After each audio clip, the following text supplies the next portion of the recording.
I'm feeling very happy actually to restart our exploration of the Ashtavakra Gita.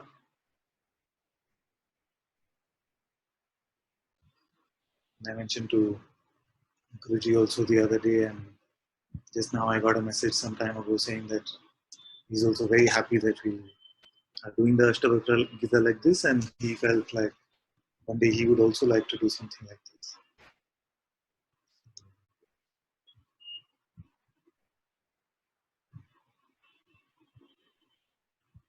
So twice now we've looked at Ashtavakra before, from the beginning.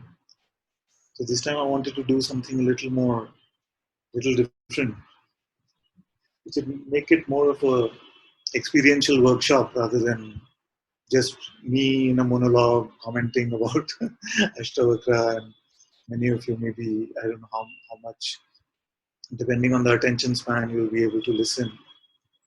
So this time I felt like I feel like it is meant to be truly a self-exploration and like an experiential workshop rather than just one-way discourse, which is also it's very beautiful, of course.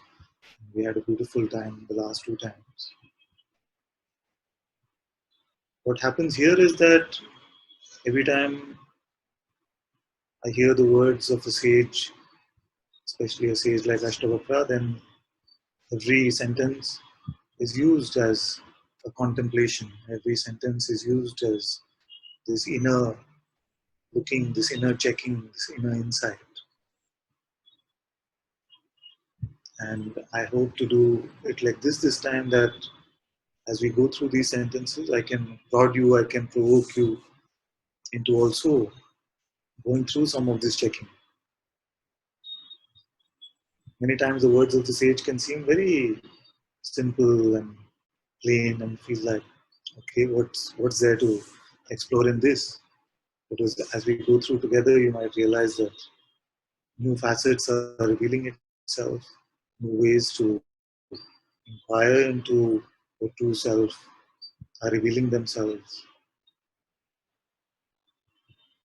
And it's a very unique scripture, of course, the Ashtavakra, because it's unique in the sense that it's just the first chapter. The questioner has questions in the first chapter. And by the end of the first chapter, the rest of it is a conversation between two sages. So quickly Janaka comes to the recognition of his true self.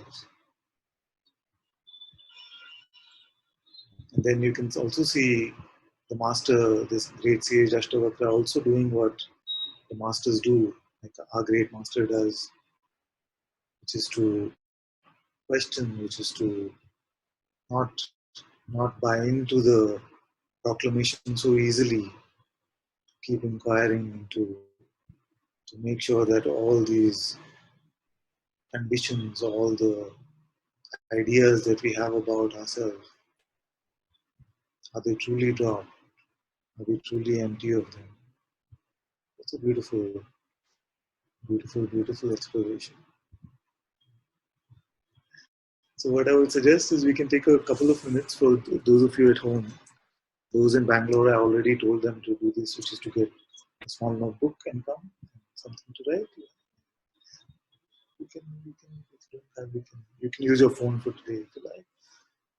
And for those of you who are sitting at home, can also quickly go and get your notebooks, and I'll be happy if you participate this way.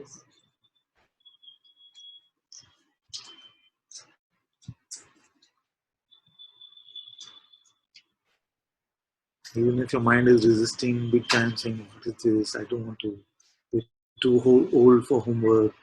You can get.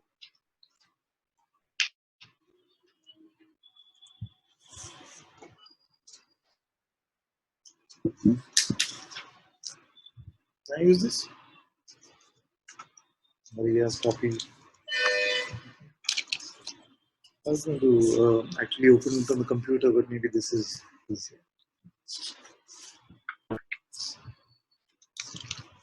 The translation that we are using is a beautiful translation by Bart Marshall. Bart Marshall, I read a little bit and I saw that resonates very much with the expression of Guruji, the expression that is shared in Satsang here. So I like this particular translation very much, Bart Marshall, and it's available for free online. I hope it's available for free online in an authorized way. I didn't really check on that, but it seemed like it was authorized by the author to be put up over there.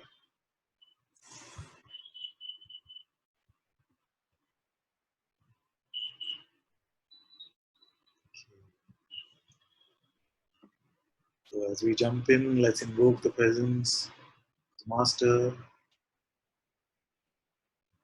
May His presence guide us into true essence behind these words.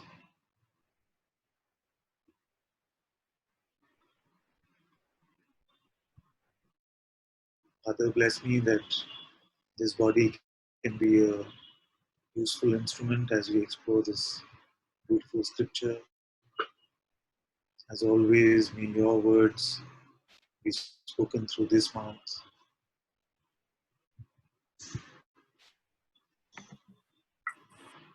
May all those who attend these sessions come to the fullest understanding of what is being conveyed in this beautiful book, in these beautiful words.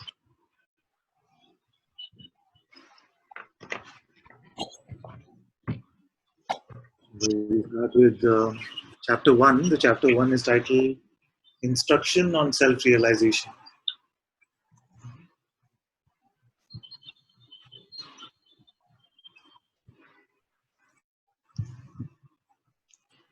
Janaka says, Master, how is knowledge to be achieved? Detachment acquired, liberation attained. Janaka says, Master, how is knowledge to be achieved?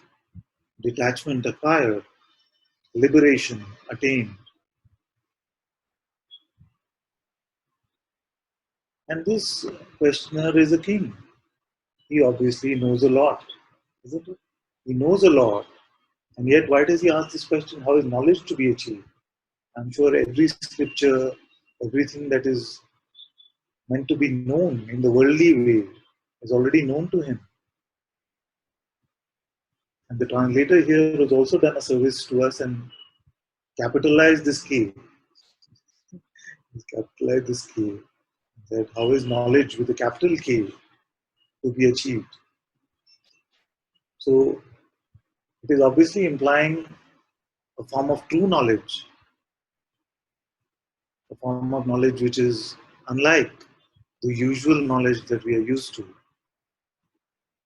But before we can look at what is this true knowledge, let's explore for a few minutes what is our sources of knowledge? What is it that we know?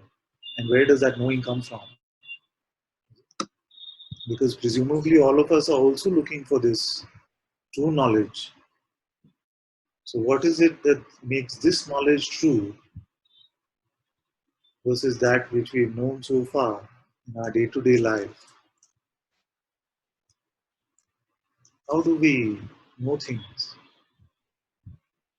So my first question to all of you is that the first obvious way in which we seem to know things is perceptual, through our perceptions. And how do we get our perceptions? Seemingly through our senses, isn't it? So take a minute and write down what is it that you know through your eyes. What is it that you know through your eyes?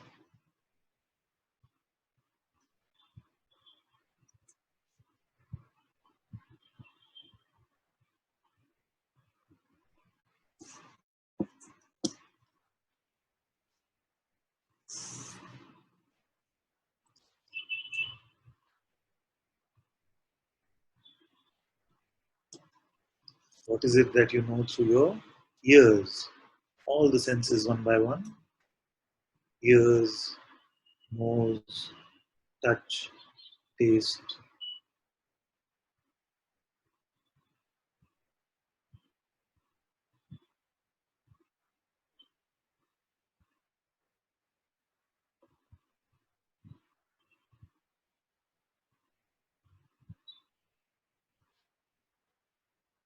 perceptual knowledge of that which we seem to gain through our perceptions or that which we perceive.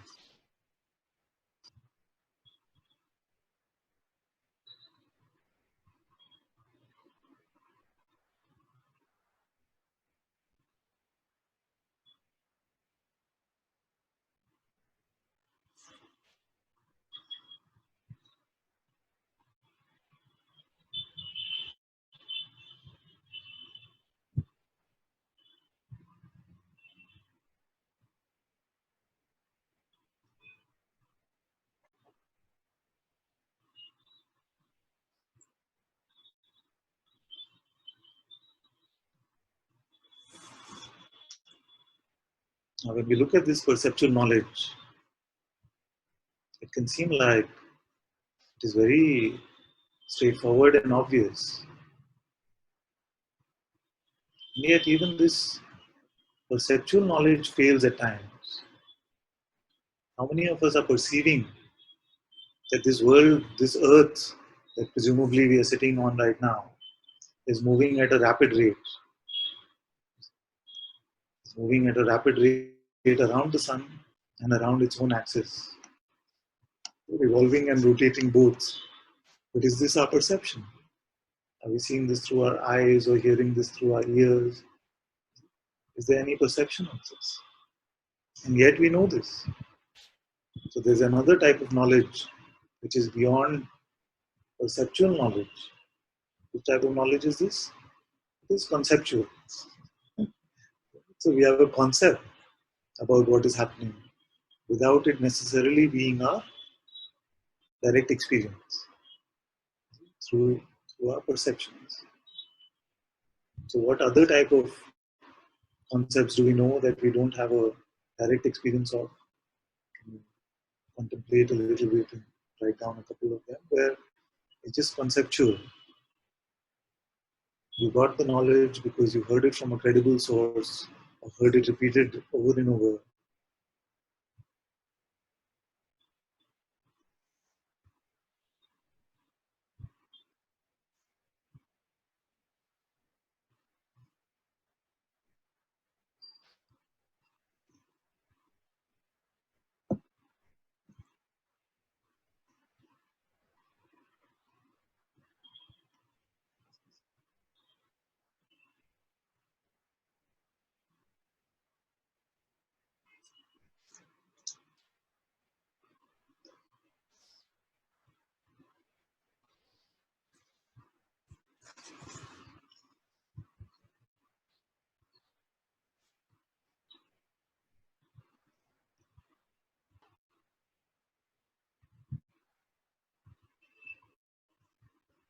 And even beyond perceptual, which is using the senses, outer perception and conceptual, there's also a perception which is seemingly inward, inner perception,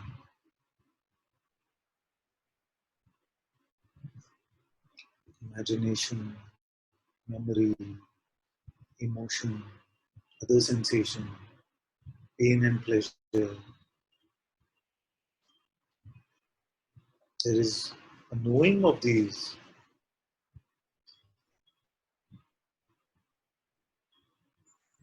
but it doesn't use these outer senses and doesn't rely on concepts for their appearance, for its appearance.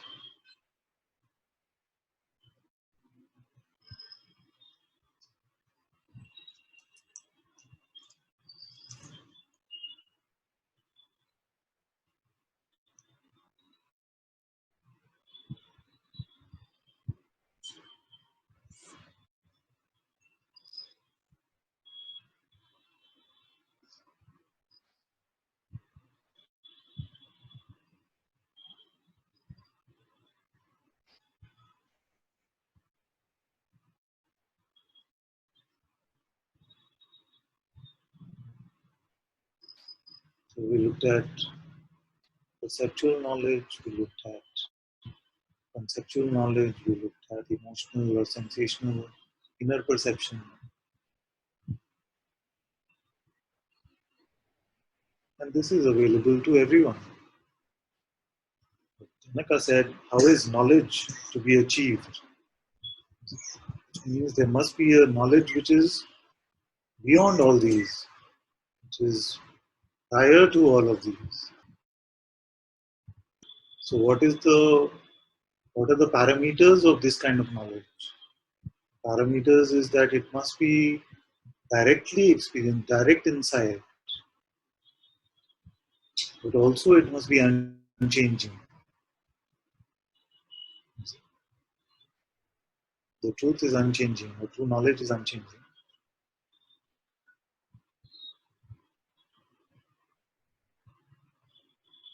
If I'm changing the curtains in my house, and somebody asks you outside, so what color are Ananta's curtains? And you say yellow. Is that the truth? No, it was, or it could have been at some point of time, but it's always changing. So we cannot authoritatively say something is true, or we can say that I had the direct experience of it, but since it's in the realm of change, I cannot authoritatively say that this is true right now and it's always true.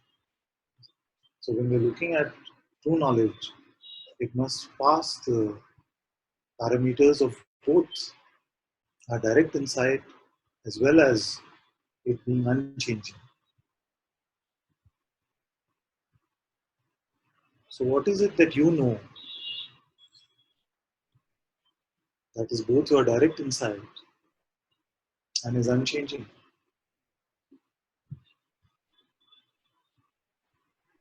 All of us as Janaka are seeking this. So he said, how is knowledge to be achieved? So, contemplate for just a minute on whether you have any knowledge like this, that which doesn't change and that which is not just conceptual is your direct insight.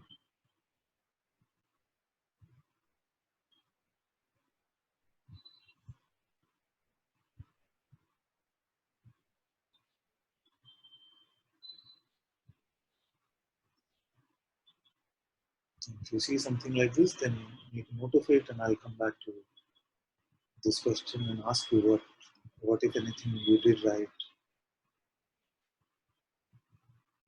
So, in the first sentence of the scripture itself is a very deep uh, contemplation.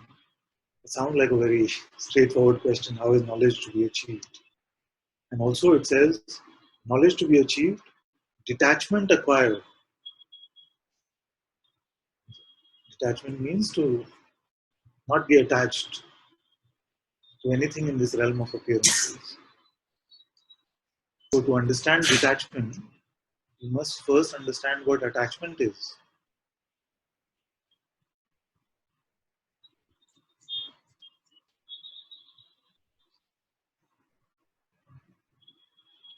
So, what is attachment? I first moved into this house a few years ago. For the first time in my life, there was a garden. There was a small terrace garden on this house. First time, not the first time, I was renting a place earlier which had a small garden. It really felt like I had a garden for the first time. So what I did is, in my initial enthusiasm, I planted some seeds. There were already some plants and grass and things, but I planted some seeds to watch this process. I planted these seeds. Then what happened is that every day I would wake up, and the rest of the garden for some time would be invisible to me. I went first for these seeds to see what is happening with them. What would come out of those seeds would also be plants, would also be nature. And yet there was something which was attached to the outcome of these that I had planted. What is it that made one set of appearances mine and another set of appearances not mine or not as much mine?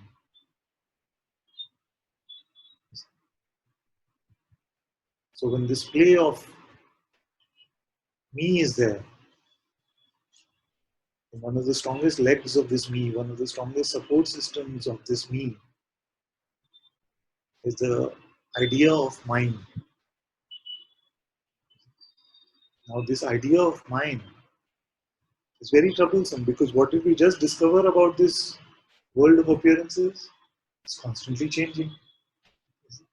So if it's constantly changing and we're holding on to something as mine, then what's going to happen to it? There's going to be suffering because it's going to change.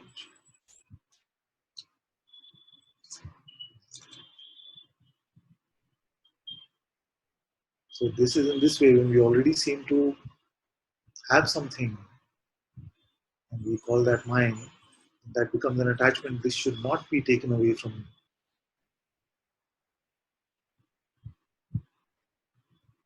And also comes in the opposite way, which is to look at something and say, this is not mine. I want that. This is not mine. I want that. Can also cause suffering. So attachment to the idea of owning something also perpetuates this sense of individuality, the sense of me.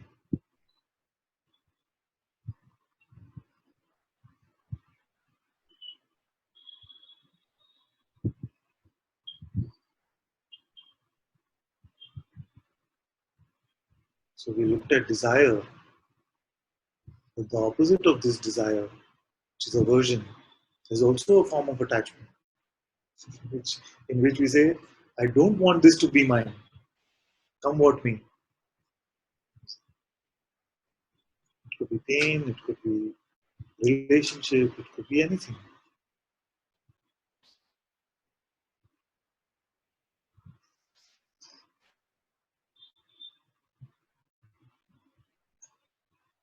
So what is it that we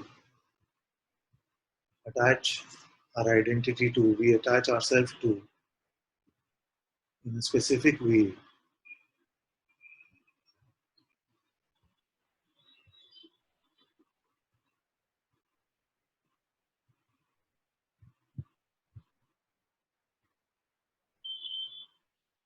Notice that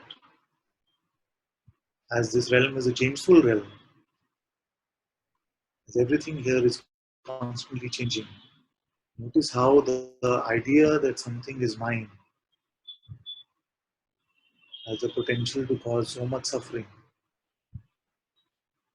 and has its basis in an individual entity called me.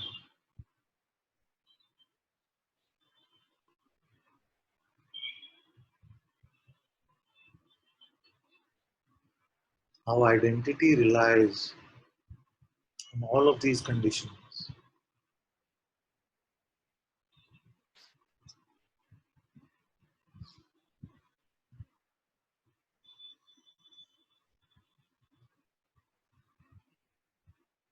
Then King Janaka said, detachment acquired, liberation attained.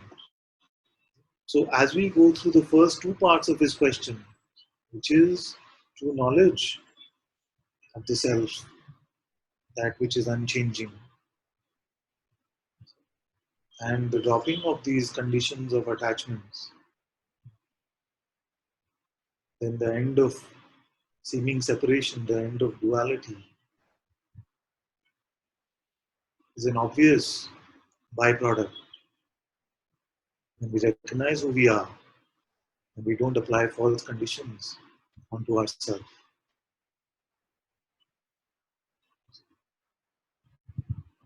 So this itself is a beautiful description of freedom, a beautiful description of liberation itself.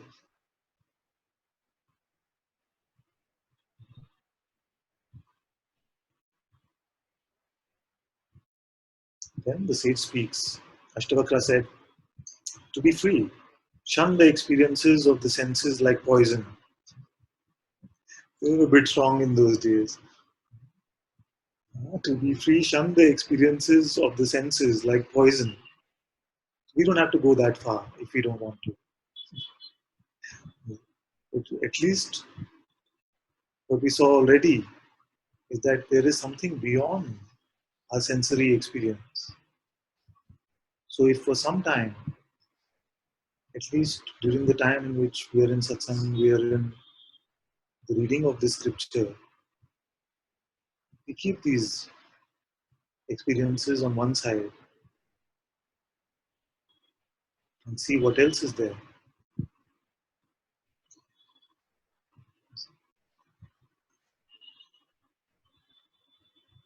Besides our sensory perception, remain with your inner recognition, which is beyond sensory experience. Then he says, turn your attention to forgiveness, sincerity, kindness, simplicity, and truth. And the first time I remember when we did the commentary on the Ashtavakra, I just ignored this paragraph. I just said, let's move to the real stuff. Some of you might have been there. First couple of times, there was not so much that came up to say on these things.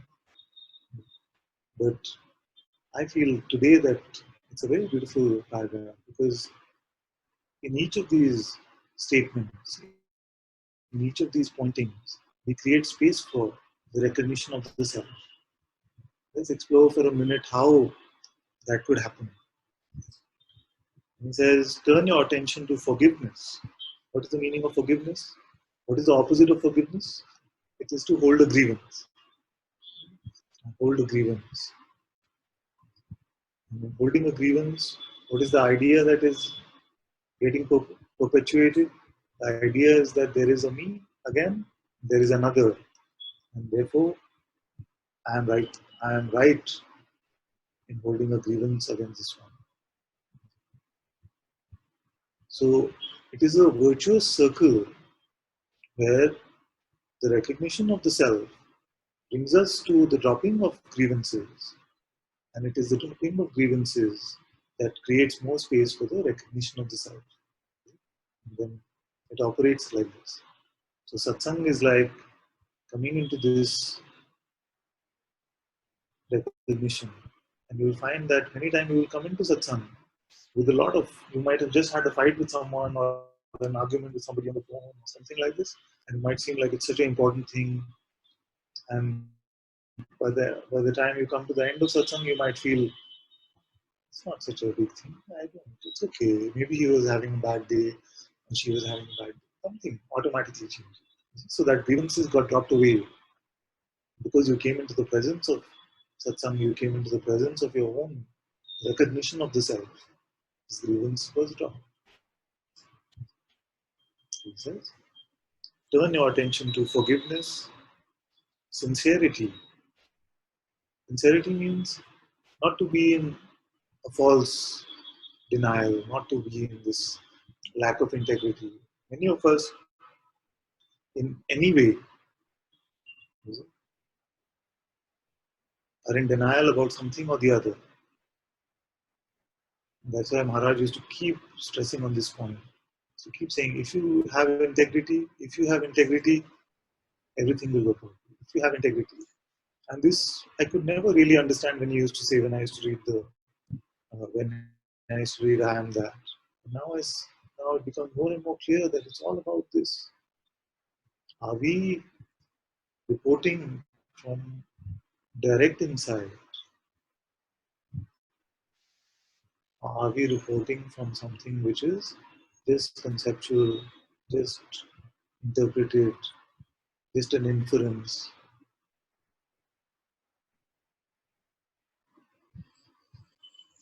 So if you can look at sincerity as integrity, not denying.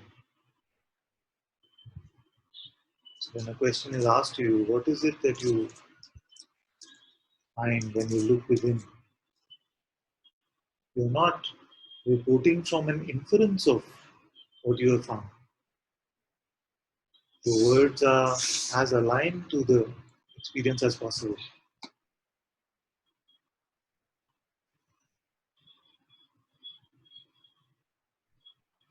And we are not getting into any sort of Advaita denial. There are many who come into a form of Advaita denial where they've heard the term that you are the self or you are awareness. And then actually they're still believing a lot about themselves. A lot of suffering is being experienced. And yet when a conversation happens, it could still be that there is nobody here to suffer. I'm just awareness, I'm the self. Just the words of it, not the smell of it. You see. So many times we come into these kind of just intellectual or Advaita sort of ego defense. So many times the words of Advaita, the words of this direct path in itself become very beautiful ways to defend the ego. Is it? Because uh, we refuse to go beyond the words of it. And it can feel like in the words the insight is available. No, the words at best are pointers to the insights. Use the words as tools. Let them lead you to the discovery of the self. No words are true. Maharaj Sri Nisargadatta used to say that the only truth I speak is that I am. And ultimately, even that is not true.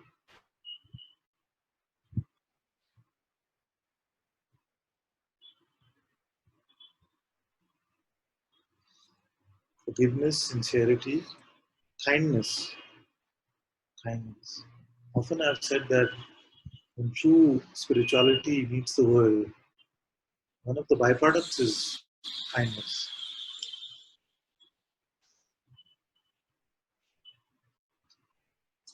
Kindness doesn't mean that uh, you're just using kind words, you're just being very nice in the tone of your speech. It's not like that. Many of the sages were very strong in their words. See? But in their heart, it was compassion. In their heart, it was what is best for who they are engaging with. So true kindness is in that.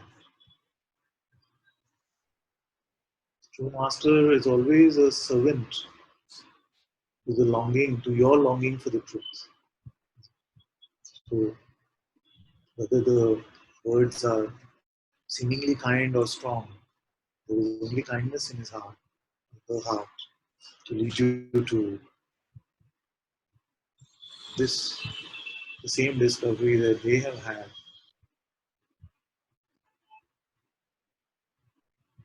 So kindness, simplicity. Guruji often says that the truth is simple, but the mind is very complex. So the complexity comes when we are empty of experience and we are full of concepts. Many times it can become very complex. So as we stay more and more with our direct insight, with what we are discovering for ourselves, we find that it's so simple.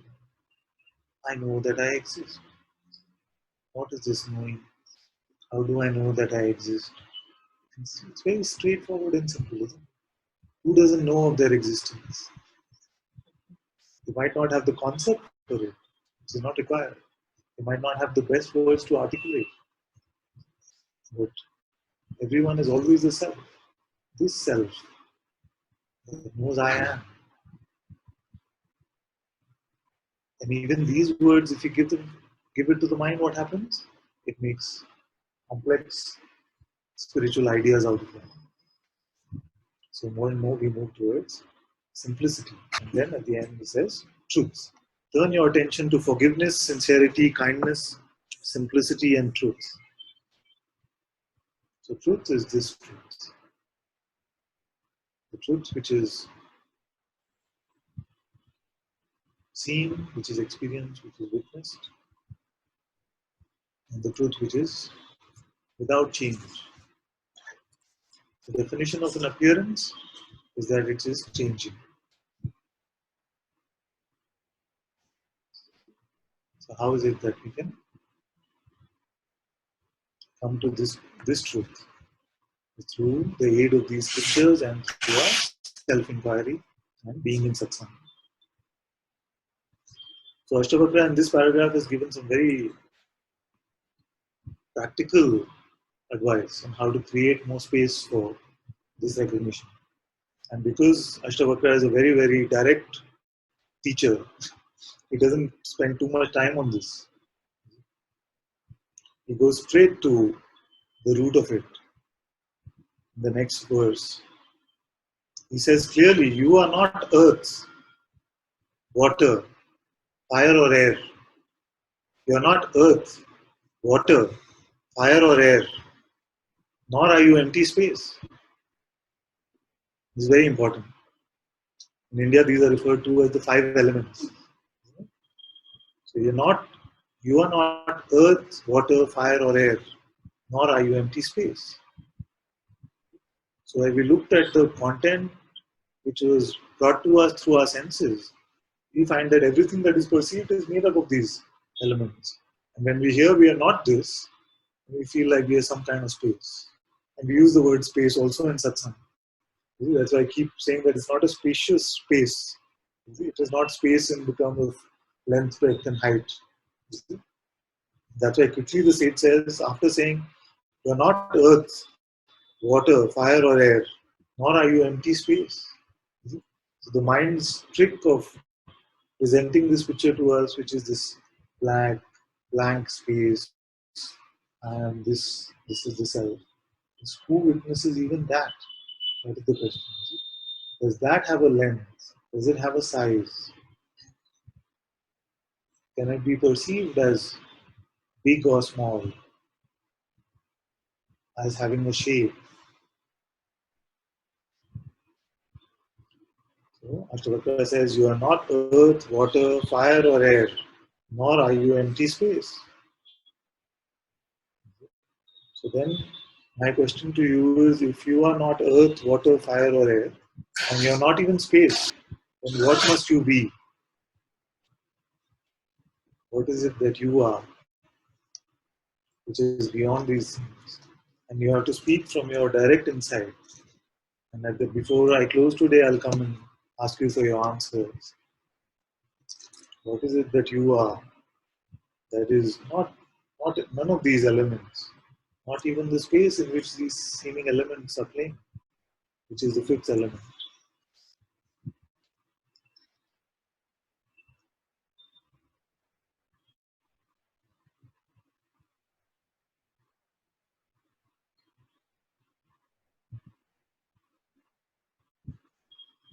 Liberation is to know yourself as awareness alone, the witness of these. So saying that Ashtavakra doesn't beat around the bush, basically. One preparatory verse.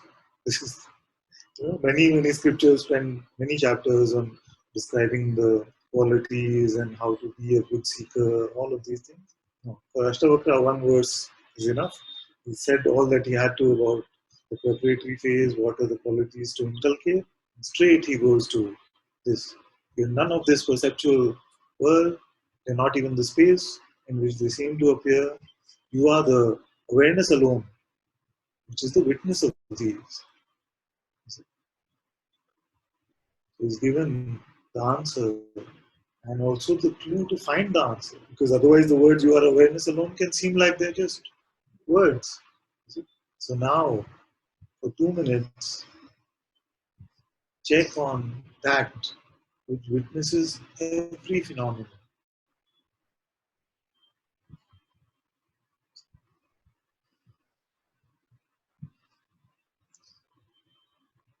Is there something like this witness?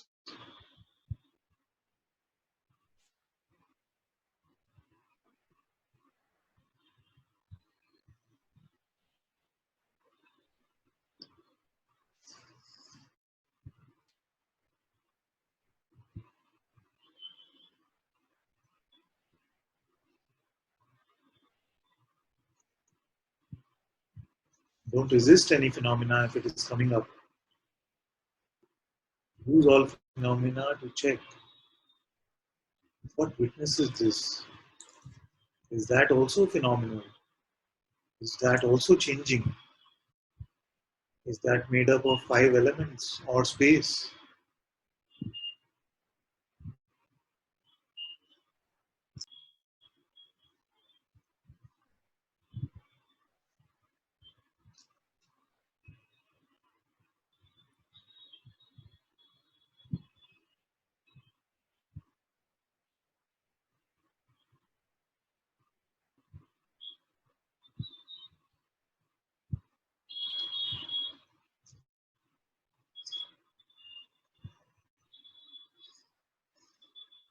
If your mind is coming with a report,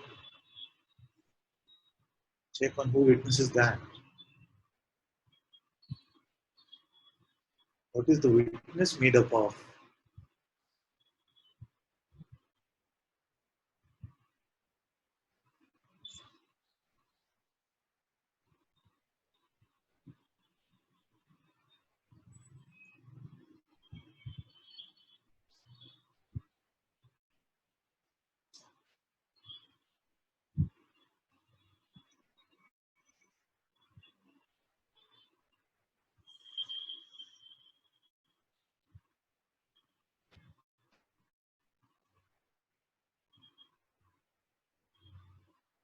You are not earth, water, fire, or air, nor are you empty space. Liberation is to know yourself as awareness alone, the witness of these.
The sage says, abide in awareness.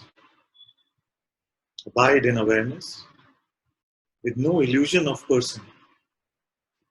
You will be instantly free and at peace.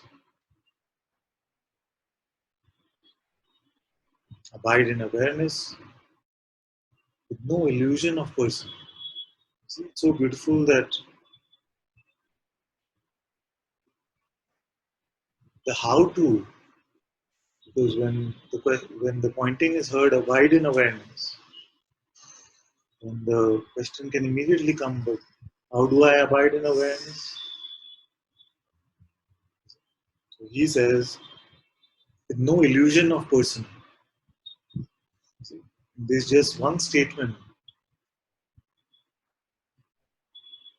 is given us a very important pointer.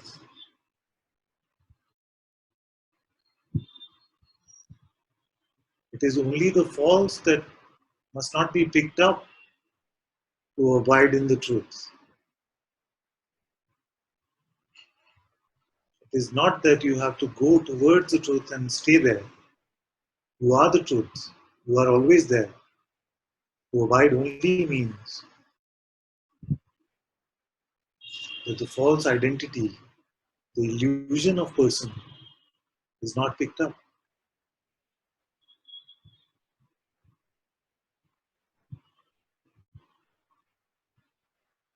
Right now you are awareness and abiding in it.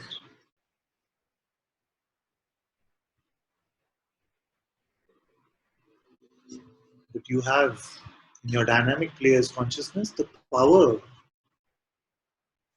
to pick up the illusion that you are a person, pick up the illusion, the pretense that you are something limited.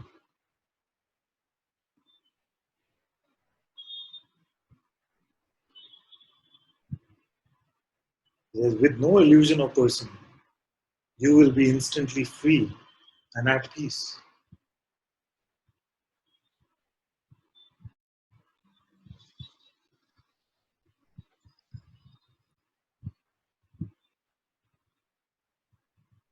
He's talking about you.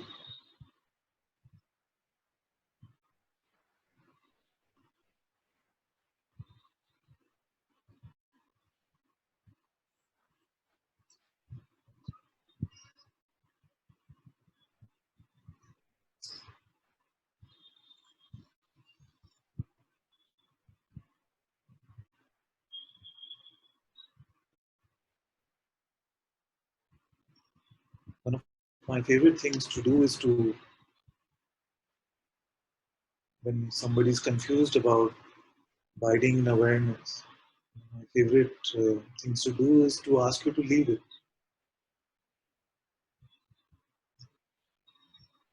So, and that will make it very clear what the sage is trying to say. Just leave awareness. So I'll count for 3 seconds. In these 3 seconds, don't be aware. 1, 2, 3. Did it?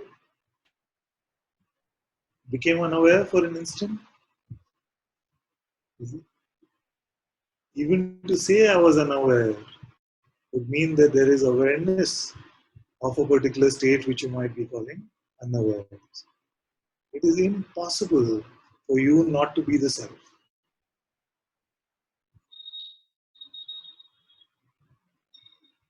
You are always the awareness alone, always the self. That is why the sage says abide in awareness, which only means don't pick up the false identity, the delusion of personhood, the delusion of limitation,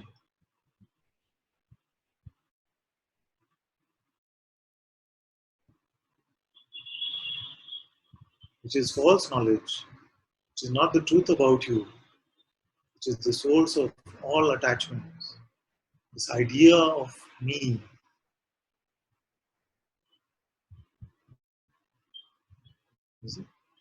See how he's answering the question that was asked? How is true knowledge to be attained and detachment to be found? By seeing that you are this that witnesses this entire phenomenal play, and to see that you are this awareness, and there is no individual me, this illusion of me gets picked up. And all of you by now know how this illusion gets picked up. Consciousness poses as if it is limited, as if it is individualized, using the powers of attention and giving assent to, giving belief to this mind, whose job is to convince you that you are a limited entity. That is also by design of consciousness. So now it has played the game of individuality, and now the exit from the game also, it wants to extract the juice from this play of exiting this. And that is why it creates for itself this play of satsang, which is nothing but consciousness speaking with consciousness.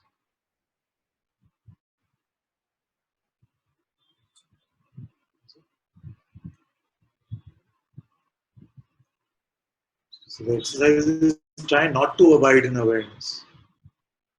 Then you'll see that to abide in awareness truly implies just not to pose as if I'm limited. Even there, we are actually abiding in awareness, but we pick up this seeming illusion of suffering, of individuality, of separation, of duality and desire, doership, all these things.